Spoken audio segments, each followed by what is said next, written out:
ನೂತನ ಸಿಎಂ ಡಿಕೆಯಿಂದ ಹೊಸ ಆರ್ಆರ್ ತಂತ್ರಗಾರಿಕೆ.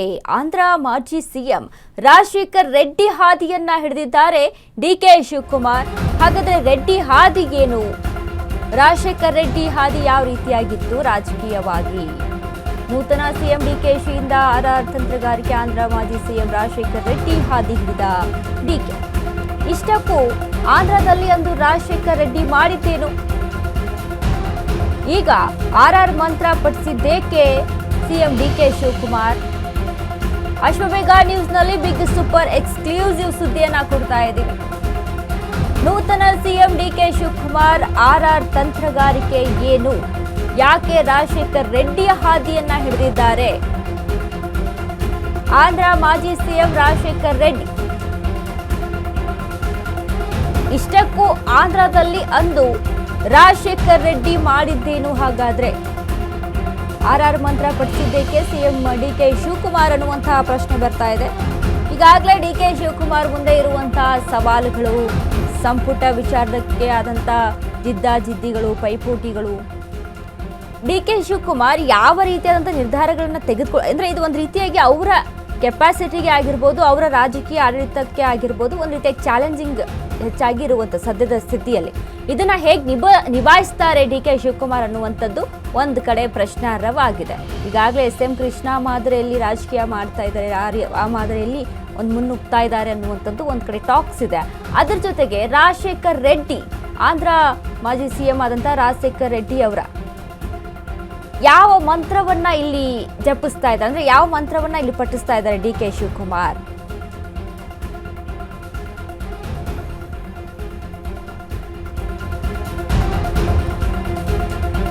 ಸಿಎಂ ಡಿಕೆಶಿಯಿಂದ ಶಾಸಕರಿಗೆ ಎಪಿ ಮಾದರಿ ಟಾಸ್ಕ್. ಆಂಧ್ರ ಪ್ರದೇಶ ಮಾದರಿ ಟಾಸ್ಕ್. ಬೆಂಗಳೂರಿನಲ್ಲಿ ನಿಮ್ಮ ಟೂರಿಂಗ್ ಟಾಕೀಸ್ ಅನ್ನ ಬಂದ್ ಮಾಡಿ, ಕ್ಷೇತ್ರಕ್ಕೆ ತೆರಳಿ ಸರ್ಕಾರದ ಕೆಲಸ ಮಾಡಿ ಅಂತ ಜನರಿಗೆ ಮುಟ್ಟಿಸಿ, ಗ್ರಾಮ ಪಂಚಾಯಿತಿ ಹೋಬಳಿ ಮಟ್ಟದಲ್ಲಿ ಸಮಸ್ಯೆ ಆಲಿಸಿ. ಈಗಲೇ ಶಾಸಕರಿಗೆ 2028ರ ಚುನಾವಣೆ ಟಾಸ್ಕ್ ಕೊಟ್ಟ CM DK Shivakumar. CM DK Shivakumar ಬರೀ 2028ರ ಟಾರ್ಗೆಟ್ ಮಾತ್ರವಲ್ಲ, ಲೋಕಲ್ ಶಾಸಕರಿಗೆ ಲೋಕಲ್ ವಾರ್ ಗೆಲ್ಲುವ ಟಾಸ್ಕ್ ಕೊಟ್ಟಂತ ಡಿಕೆ. ಶೀಘ್ರವೇ ರಾಜ್ಯದಲ್ಲಿ ನಡೆಯಲಿದೆ ಸ್ಥಳೀಯ ಸಂಸ್ಥೆಗಳ ಚುನಾವಣೆ.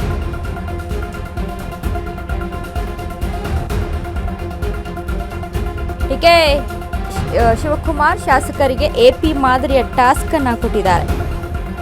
ಆಂಧ್ರ ಪ್ರದೇಶದ ಮಾದರಿಯಲ್ಲಿ ಅಂದ್ರೆ ಯಾವ ರೀತಿಯಾಗಿ ಬೆಂಗಳೂರಿನಲ್ಲಿ ಏನ್ ನಿಮ್ಮ ಟೂರಿಂಗ್ ಟಾಕೀಸ್ ಇದೆಯಲ್ಲ ಅದನ್ನ ಬಂದ್ ಮಾಡ್ತಾರೆ, ಅಂದ್ರೆ ಕ್ಷೇತ್ರವಾರು ಹೋಗಿ ಜನರ ಸಮಸ್ಯೆಯನ್ನ ಆಲಿಸಬೇಕು, ಗ್ರಾಮ ಪಂಚಾಯಿತಿ ಹೋಬಳಿ ಮಟ್ಟದಲ್ಲಿ ಸಮಸ್ಯೆಯನ್ನ ಆಲಿಸಬೇಕು.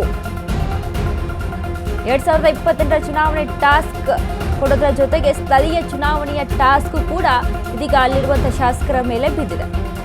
ಲೋಕಲ್ ಶಾಸಕರಿಗೆ ಲೋಕಲ್ ವಾರ್ ಗೆಲ್ಲುವ ಟಾಸ್ಕ್ ಅನ್ನ ಕೊಟ್ಟಿದ್ದಾರೆ ಡಿಕೆ ಶಿವಕುಮಾರ್. ಶೀಘ್ರವೇ ರಾಜ್ಯದಲ್ಲಿ ನಡೆಯಲಿರುವಂತಹ ಸ್ಥಳೀಯ ಸಂಸ್ಥೆಗಳ ಚುನಾವಣೆ. ಹೀಗಾಗಿ ಅಂದ್ರೆ ಗ್ರಾಮ ಪಂಚಾಯಿತಿಯಿಂದ ಹಿಡಿದು ಎಲ್ಲೆಲ್ಲಿ ಸಮಸ್ಯೆಗಳಿದಾವೆಲ್ಲ ಎಲ್ಲವನ್ನ ಕೂಡ ಆಲಿಸಬೇಕು ಅಂತ ಒಂದು ಟಾಸ್ಕ್ ಅನ್ನ ಕೊಟ್ಟಿರುವಂಥದ್ದು. ಇದನ್ನ ಟಾಸ್ಕ್ ಅನ್ನೋದಕ್ಕಿಂತ ಕೆಲವೊಂದಿಷ್ಟು ಜವಾಬ್ದಾರಿಗಳು. ಜನ ಯಾಕೆ ಆಯ್ಕೆ ಮಾಡಿ ಕರೆದುಕೊಂಡು ಹೋಗಿ ಒಬ್ಬ ನಾಯಕನ ಅಲ್ಲಿ ಕೂರಿಸಿರ್ತಾರೆ ಅಂತ ಅಂದ್ರೆ ಏನು ಸಮಸ್ಯೆ ಆಗಿದೆ, ನಮ್ಮಲ್ಲಿ ಏನು ಕುಂದು ಕೊರತೆಗಳಿದಾವೆ ಅದನ್ನ ನಿರ್ವಹಿಸಿ ಕೊಡ್ಲಿ ಅಂತ, ಸಮಸ್ಯೆಗಳನ್ನ ಆಲಿಸ್ಲಿ ಅಂತ, ಸಹಾಯವನ್ನ ಮಾಡಿಕೊಡ್ಲಿ ಅಂತ. ಬಟ್ ಎಲೆಕ್ಷನ್ ಇದೆ ಅನ್ನುವಂಥ ಕಾರಣಕ್ಕೆ ಹೋಗಿ ಸಮಸ್ಯೆಯನ್ನ ಆಲಿಸ್ತೀನಿ ಅನ್ನುವಂಥದ್ದು ತಪ್ಪು. ಯಾಕಂದ್ರೆ ರಾಜಕೀಯವಾಗಿ ತಂತ್ರಗಾರಿಕೆ ಇರುತ್ತೆ.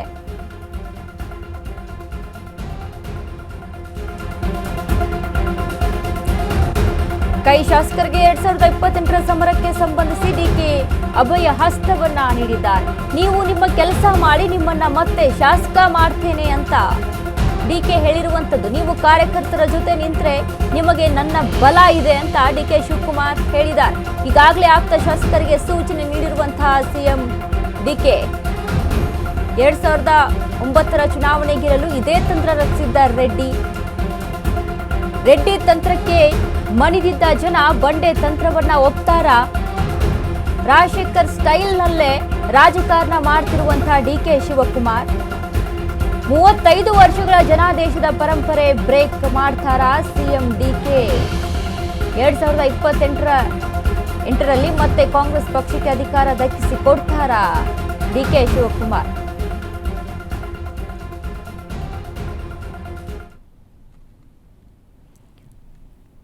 ಈ ಬಗ್ಗೆ ಮತ್ತಷ್ಟು ಅಪ್ಡೇಟ್ಸ್ ಅನ್ನ ಕೊಡ್ತಾರೆ ನಮ್ಮ ಪ್ರತಿನಿಧಿ ಜೀವನ್.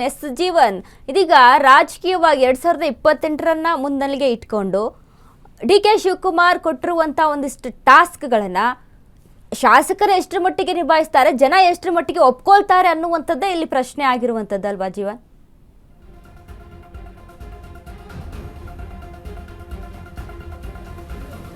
ಎಸ್ ವನಿತಾ, ಏನು ಕಳೆದ ಬಾರಿ ಏನು ಪೂರ್ಣ ಪ್ರಮಾಣದಲ್ಲಿ ಅಂದರೆ 136 ಸೀಟನ್ನು ಗೆದ್ದು ಅಧಿಕಾರಕ್ಕೆ ಬಂತಹ ಕಾಂಗ್ರೆಸ್ ಸರ್ಕಾರ ಮತ್ತೆ 2028ಕ್ಕೂ ಕೂಡ ಅಧಿಕಾರಕ್ಕೆ ಬರಬೇಕು ಅನ್ನೋ ಒಂದು ಎಲ್ಲ ಪ್ಲಾನ್ಗಳನ್ನು ಮಾಡ್ಕೊತಿರುವಂಥದ್ದು. ಸದ್ಯ ಡಿ ಕೆ ಶಿವಕುಮಾರ್ ಅವರು CM ಆಗಿರೋದ್ರಿಂದ ಏನು ಇನ್ನು ಕಳೆದ 2 ವರ್ಷಗಳಷ್ಟೇ ಬಾಕಿ ಇರುವಂಥದ್ದು. ಈ ಒಂದು ಸಂದರ್ಭದಲ್ಲಿ ಮುಂದಿನ ಚುನಾವಣೆ ಬಗ್ಗೆ ಆದಷ್ಟು ಗಮನ ಕೊಡಬೇಕಾಗುತ್ತೆ. ಆ ಒಂದು ನಿಟ್ಟಿನಲ್ಲಿ ಎಲ್ಲ ಶಾಸಕರಿಗೂ ಕೂಡ ಅಂದರೆ ಆಪ್ತ ವಲಯದಲ್ಲಿರುವಂಥ ಶಾಸಕರಿಗೆ ಎಲ್ರಿಗೂ ಕೂಡ ಈಗ ಆಲ್ರೆಡಿ ಒಂದು ಸಂದೇಶವನ್ನು ಕೊಟ್ಟಿರುವಂಥದ್ದು ಡಿ ಕೆ ಶಿವಕುಮಾರ್ ಅವರು.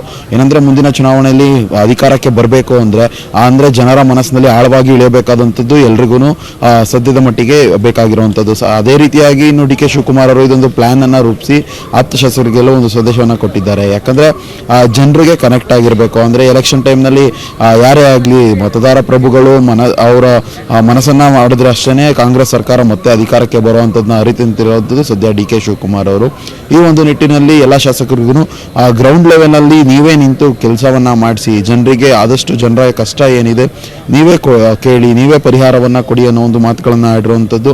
ಇನ್ನೂ ಈ ಒಂದು ವಿಚಾರವಾಗಿ ಇನ್ನು 2009ರಲ್ಲಿ ಏನು ಆಂಧ್ರದ ರಾಜಶೇಖರ್ ರೆಡ್ಡಿ ಇದ್ರು, ಅವರು ಕೂಡ ಇದೇ ರೀತಿಯಾದಂಥ ಒಂದು ಯೋಜನೆಯನ್ನು ಅನುಸರಿಸಿರ್ತಾರೆ. ಅದೇ ರೀತಿಯಲ್ಲಿ